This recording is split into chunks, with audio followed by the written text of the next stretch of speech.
In the early 19th century, London had quickly developed the docks on both sides of the River Thames, and an urgent need quickly arose to connect them. However, the bridge couldn't be used due to the width of the river and its vertical clearance that had to be high enough for ships to pass freely underneath.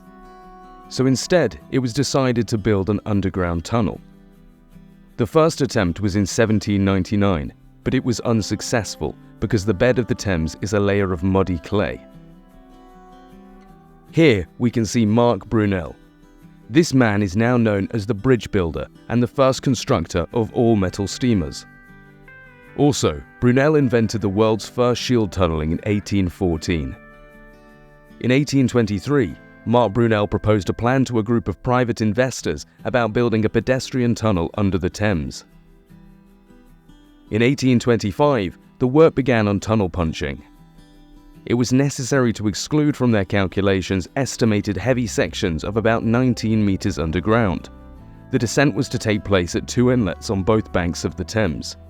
A huge pipe was built on a surface of about 13 meters high and 15 meters in diameter. It consists of 2 brick walls of hard shelling resting on a cast iron ring. The empty space between the outer and inner walls was filled with steel reinforcement and concrete. Then 2 cast iron rings tightened the walls from above. The structure was covered with a wooden deck on which the steam engine was installed, where the workers chose to manually remove the soil inside the wells at around 1,000 tons. The entire shaft thus gradually sank under its own weight with the help of a steam engine upstairs.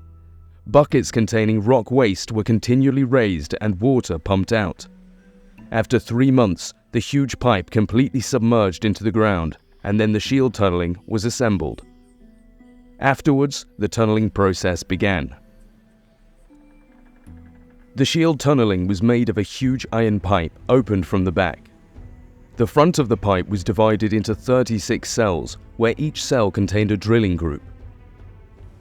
Shield tunneling moved forward with powerful hydraulic jacks. The working cells removed the soil, then moved the shield tunnel forward with cranes as they dug the walls. The new tunnel was immediately installed. Shield tunneling moved at a speed of 3 meters per week. On the 18th of May 1827, catastrophe struck as the tunnel burst and was flooded with water from the Thames. Marc Brunel's son descended to the bottom of the Thames inside a diving bell, and with the help of clay bags, he was able to stop the leak, followed by repairs and drainage of the tunnel. In 1828, the tunnel flooded again, this time killing 6 people. After that, the money ran out and work stopped for 7 years. The tunnel was finally opened to the public in 1841. It was equipped with gas lamps, drain pumps, and spiral staircases. Thus, it was said that it appeared according to the official version, where the tunnel was built under the same shape of presented plans. For some reason, a pedestrian tunnel was built, and it turned out to be an actual double-track subway tunnel.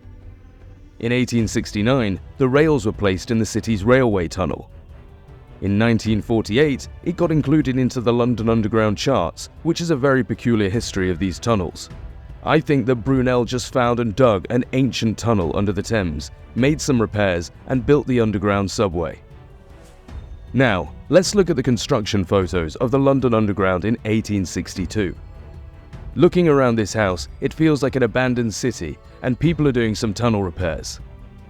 Perhaps they found these tunnels in England and repaired them to look like tunnels similar to these.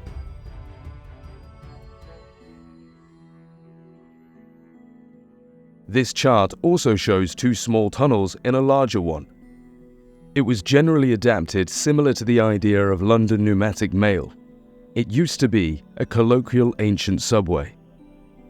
Look at these out-of-the-ordinary mail cars that can also accommodate 1 person. It's possible that the British got the current ancient system and adapted it to fit their own pneumatic mail. It's likely that in England, an impressive amount of ancient equipment from a past civilization has been preserved, where they got an unreasonable working network of subways in tunnels of such a small section. Also, they acquired a huge tunnel through which trains could pass and only needed to reconstruct these tunnels. They just cleared and strengthened these ancient tunnels and then launched their own subway system.